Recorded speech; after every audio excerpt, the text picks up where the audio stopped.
बेटा, भोजन करते हुए तो जानवर की थाली को भी नहीं छीनते। मैं तो फिर भी तेरी माँ हूँ। बेटा, क्या हमने इसी दिन के लिए तुझे पाल पोस कर बड़ा करके इस काबिल बनाया है कि तू समय आने पर अपने ही माँ बाप को जाहिल गंवार कहकर अपमानित करे?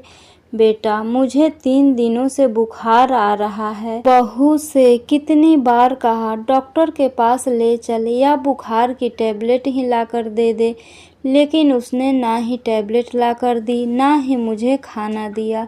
इसलिए मुझे बहुत कमजोरी लग रही थी। बेटा, आज ठीक लग रहा है तो मैं बरामदे में आकर बैठी ही थी कि बहू ने मुझे बर्तन धोने को कह दिया। मैंने मना किया तो पता नहीं उसने तुझे क्या कह दिया जो तुम मुझ पर इतना गुस्सा कर रहा है। बेटा, ये भी तो मैं खुद ही निकाला है, और देख ले कितना थोड़ा सा ही तो है। अगर इतना थोड़ा सा खाना खा लूँगी तो तुम्हारा कुछ कम नहीं हो जाएगा। बेटा, अपनी इस बूढ़ी माँ पर रहम कर, कहती हुई उषा जी अपने बेटे राहुल से गिड़गिड़ाती हुई अपने खाने की थाली वापस लेने के लिए निवेदन कर रही थी। इसी समय उषा जी की पड़ोसन, जो कि उषा जी की पक्की सहेली थी, उनकी आवाज़ सुनकर उनके घर पहुंची तो देखा राहुल भोजन की थाली लिए खड़ा है और उषा जी झूठे हाथों से अपने बेटे की तरफ देख रही थी। पड़ोसन के सामने बात का बतंगड़ बनाना ठीक ना समझते हुए वो थाली अपनी माँ को देते हुए बोला, माँ, आपने सब्जी और मंगाई थी ना? सब्जी ले आया हूँ। और आज की सब्जी कैसी बनी है माँ? कहते हुए वो सरला जी को बैठने के लिए कहकर अपने कमरे में चला गया, क्योंकि सरला जी की एक आदत थी, वो किसी के भी घर की बात को कहीं भी बढ़ा चढ़ा कर बताती थी, और उषा जी के घर की तो वो एक एक बात जानती थी, और उनका एक उद्देश्य अपनी सहेली को बचाना भी रहता था। इसलिए उन्हें जैसे ही आभास होता कि उषा जी के साथ उनके बेटे बहू अन्याय कर रहे हैं, वे तुरंत ही बिना काम के ही उनके घर पहुंच जाया करती थी, ताकि उषा जी के ऊपर उनके बेटे बहू और ज्यादती न कर सके। दरअसल उषा जी को राहुल ने अपनी पत्नी की डिलीवरी के बाद ही मदद के लिए अपने पास शहर बुला लिया था, अपनी पत्नी की सेवा के लिए, और उसके पिता गांव में ही रहकर खेती बाड़ी का काम देखते थे। उषा जी के पति दीनदयाल जी का एक फलों का बगीचा था, जिसमें अलग अलग सीजन में अलग अलग फल उगाए जाते थे। उससे उन्हें उतनी आमदनी हो जाती थी जो कि एक सरकारी नौकरी करने वाला व्यक्ति भी नहीं कमा सकता था। दीनदयाल जी जितना भी पैसा कमाते, राहुल समय समय पर अपने खर्च गिनवाकर अपने पिता से पैसे का रोना रो रो कर उनसे पैसे ऐंठ लेता था। दीनदयाल जी भी बेटा के मोह में आकर उसे समय समय पर पैसे देते रहते थे, लेकिन बेटे को न ही अपने पिता की मेहनत की कोई कदर थी और ना ही अपनी माँ की मेहनत की कदर थी। उसे लगता है कि ये तो उनका फर्ज है, इतना तो सभी माँ बाप अपने बच्चों के लिए करते हैं। समय बीतने लगा और उषा जी की बहू प्रिया ने एक सुंदर से बेटे को जन्म दिया। उस समय उषा जी दीपक जला रही थी, इसलिए उन्होंने कहा, हमारे वंश को चलाने वाला दीपक आ गया है, इसलिए इसका नाम दीप रखेंगे। दीप नाम सभी को अच्छा लगा। कुछ दिनों बाद उषा जी की बहू प्रिया को अस्पताल से डिस्चार्ज कर दिया गया। अब बहू और पोते के आने की खुशी में उषा जी ने घर में रंगोली बनाई, घर के आंगन में दीपक जलाए। ऐसा लग रहा था मानो उनके घर में दीपावली मनाई जा रही हो।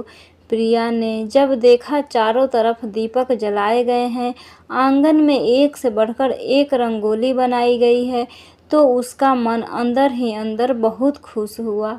वो जैसे ही घर के अंदर प्रवेश करने लगी, उषा जी ने अपने पोते और बहू की आरती उतारी और उन पर फूलों की वर्षा की।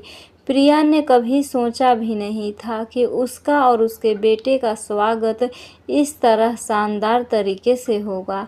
लेकिन जब उषा जी ने प्रिया से पूछा, बहू ये सजावट और जो हमने तुम्हारा स्वागत किया तुम्हें कैसा लगा, तो उसने अपना मुंह बनाते हुए कहा, हाँ ठीक ही था, लेकिन मेरे मायके में इससे भी ज़्यादा अच्छे से होता है।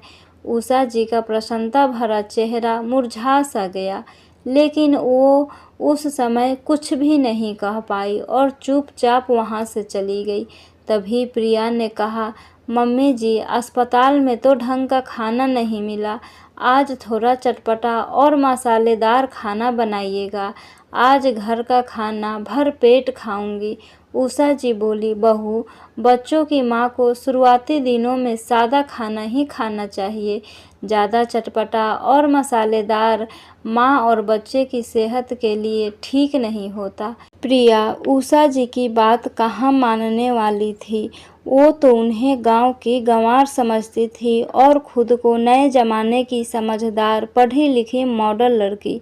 इसलिए उसने कहा, अरे मम्मी जी ये सब पुरानी बातें हैं, आप लोगों के ज़माने में होता होगा कि आप लोगों के पास उस समय खाने के लिए कुछ तो रहा नहीं होगा, तो कहाँ से खाते ऐसा स्वादिष्ट खाना। मुझे तो आज स्वादिष्ट और मसालेदार चटपटा खाना ही खाना है।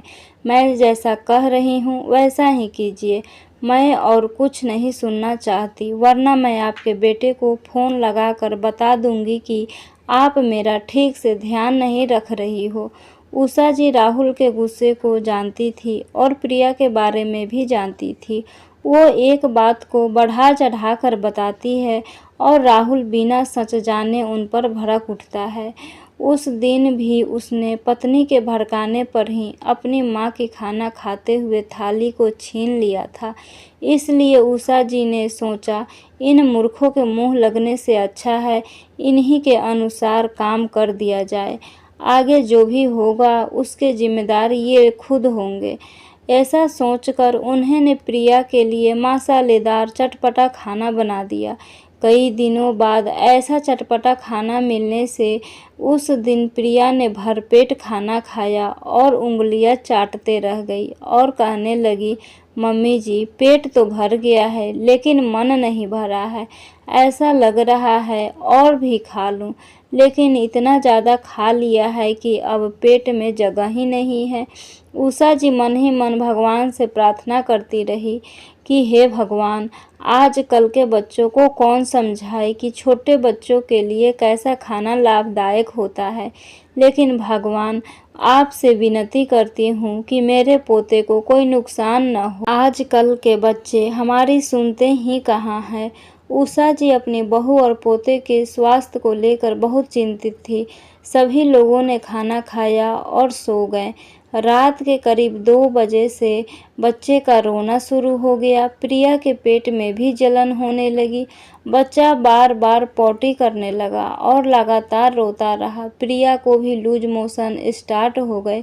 अब प्रिया को अपनी गलती समझ में आ रही थी कि उसने मसालेदार और चटपटी सब्जी खाकर कितनी बड़ी गलती कर दी है, लेकिन वो अपनी गलती न मानते हुए अपनी सासू माँ पर भड़कते हुए बोली, मम्मी जी क्या आपने धूप में बाल सफ़ेद किए हैं, जो अभी मेरी डिलीवरी के 8 दिन भी नहीं हुए हैं, और मुझे इतना मसालेदार चटपटा खाना खिला दिया। मैं मानती हूँ कि मैं आपसे ऐसे खाने के लिए जिद की थी, लेकिन आप बड़ी होने के नाते मुझे डांट कर मना भी तो कर सकती थी ना। कैसी माँ हैं आप। कहते हुए उसने अपने पति राहुल को भी अपनी सास के खिलाफ भड़का दिया कि तुम्हारी माँ हमसे उम्र में बड़ी है, उनका फर्ज बनता था कि हमें समझाने की, ना कि हमने जैसा कहा वैसा ही करने का। तुम्हारी माँ सच में गांव की गंवार है, इन्हें कल ही गांव भेज दो, नहीं चाहिए मुझे ऐसी गंवार औरत मेरे घर में। पता नहीं मेरा बच्चा बड़ा होगा तो ये उसे अपने जैसे ही गांव की भाषा और गंवार जैसा ज्ञान देगी। सुबह होते ही इसे वापस अपने गांव भेज दीजिए।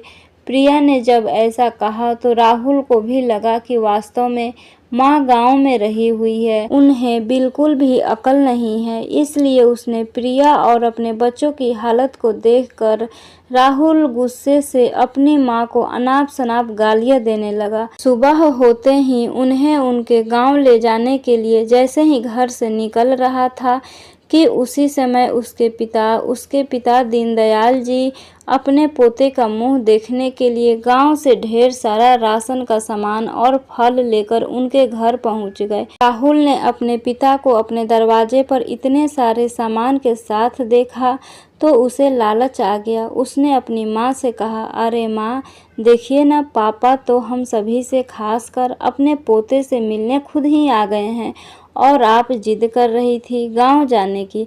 चलिए अपना सामान अंदर रख दीजिए और पापा के लिए चाय पानी का इंतजाम कीजिए।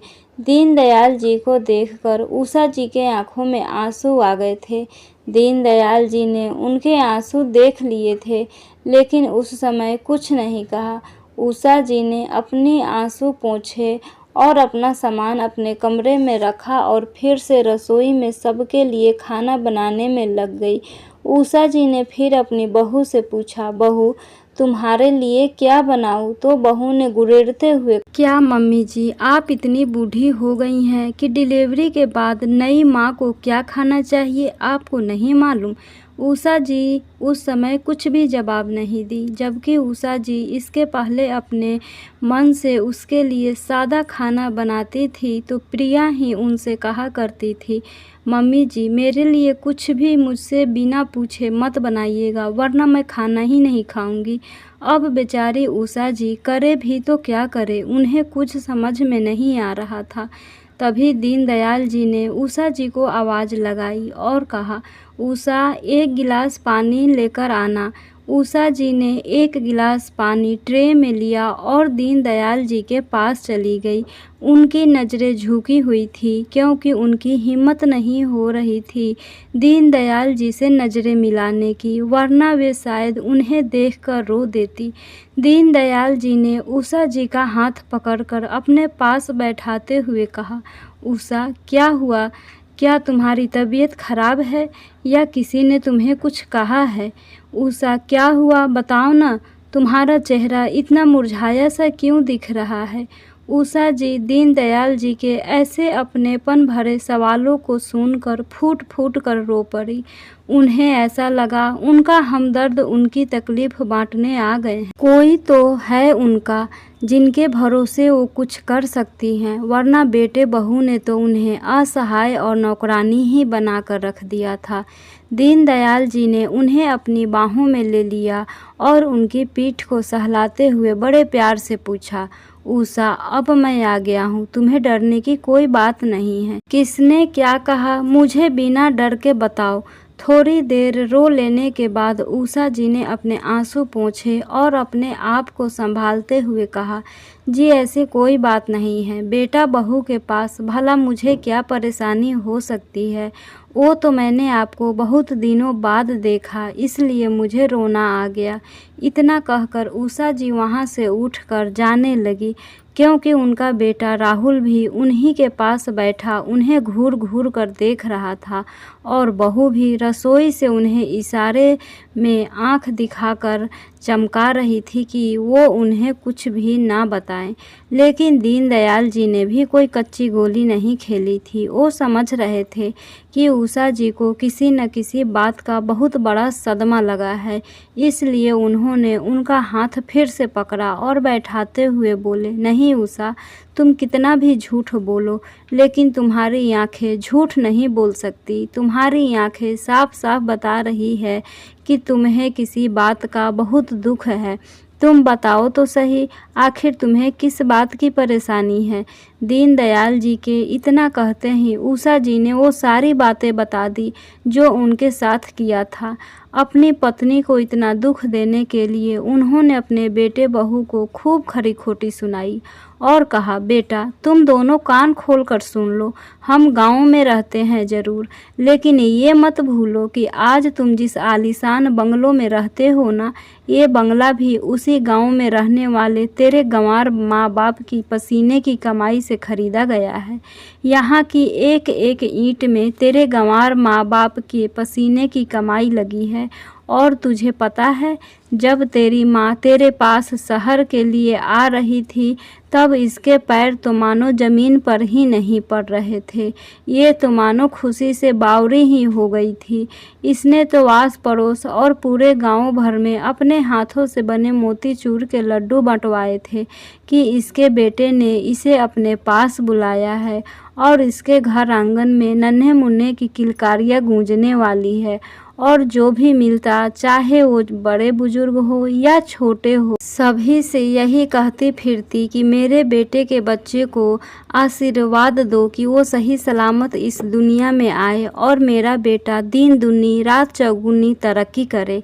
लेकिन ये अनपढ़ गंवार क्या जाने तुम जैसे पढ़े लिखे लोगों को ना तो किसी के आशीर्वाद की ज़रूरत पड़ती है, ना ही किसी की मदद की।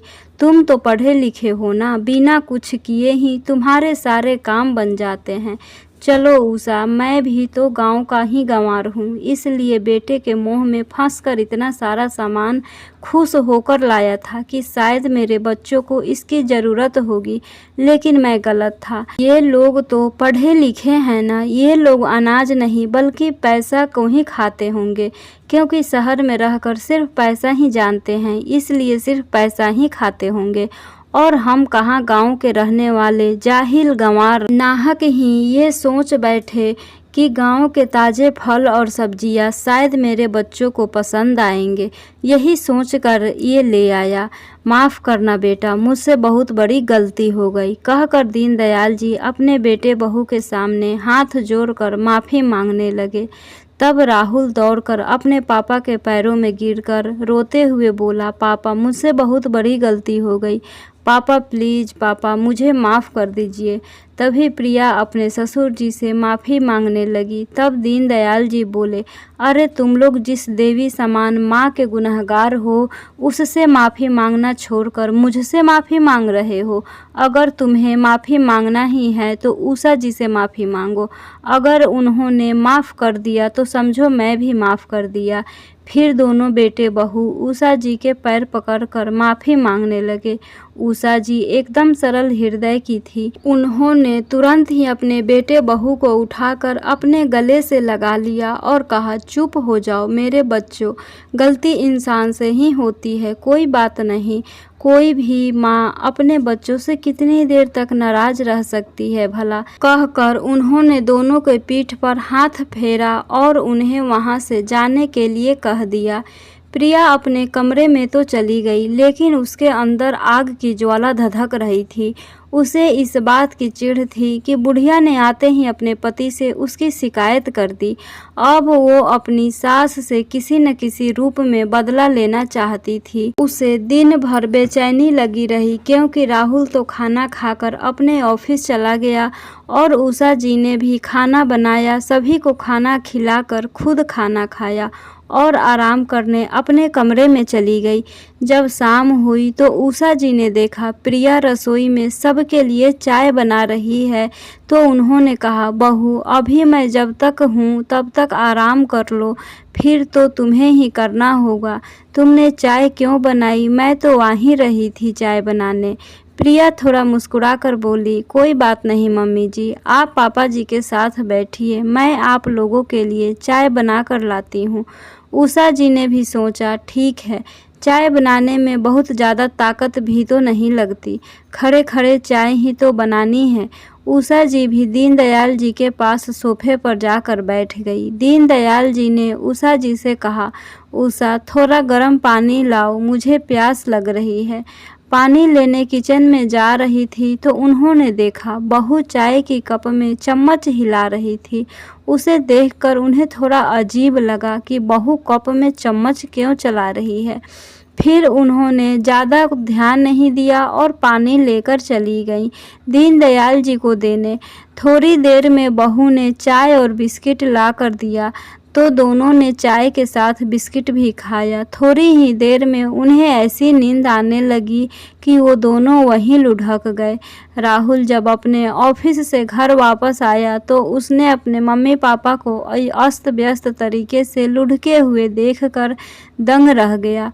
उसने प्रिया से उनके बारे में पूछा तो उसने कह दिया, मुझे कुछ भी नहीं पता, ये लोग क्यों अभी तक सो रहे हैं। राहुल ने उन्हें उठाया और उनके कमरे में ले गया, लेकिन वहाँ भी सोते ही रहे। अब प्रिया ने जैसे तैसे उस रात का खाना बनाया, लेकिन उसका गुस्सा बढ़ता ही जा रहा था और राहुल के कान भरते ही जा रही थी। उसने कहा, देखिए जी, अब दोनों बूढ़े बुढ़िया हमारे कोई काम के नहीं रह गए। अब मैं घर के छोटे मोटे काम तो कर ही लेती हूँ और झाड़ू पोछा और बर्तन साफ करने के लिए हम बाई रख लेंगे। जितना खर्च हम लोग इनके ऊपर करते हैं उससे कहीं कम खर्च में काम वाली बाई काम करके अपने घर चली जाएगी और इन्हें तो दिन रात झेलना पड़ता है। अब मुझसे ये दोनों बर्दाश्त नहीं होते।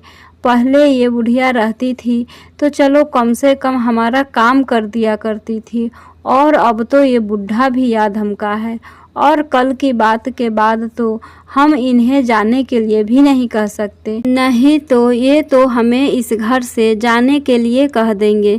अब इतने बड़े शहर में इतने बड़े परिवार का खर्च कैसे चलाएंगे, ये तो हमें सोचना होगा ना। इनको क्या है, इन्हें तो ऐसा लगता है जैसे उनके गांव में सब मुफ्त में मिल जाता है, वैसे ही यहाँ भी सब कुछ मुफ्त में ही मिल जाएगा। कुछ समझते ही नहीं हैं, तभी तो मैं इनको गंवार कहती हूँ, कुछ समझने को तैयार ही नहीं है। तभी राहुल बोला, अरे मेरा दिमाग तो काम करना ही बंद कर दिया है, तुम्हारे दिमाग में कोई आइडिया है तो बताओ।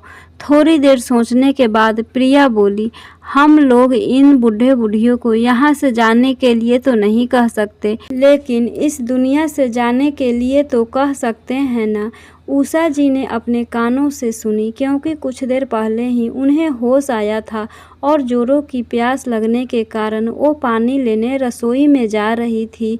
तो दोनों बेटे बहू की ऐसी बातें सुनकर तो मानो उनके पैरों तले जमीन ही खिसक गई। वे अपनी पानी लिए बिना ही वापस अपने कमरे में आ गई। अपने पलंग पर बैठकर वो जोर जोर से हाँफने लगी।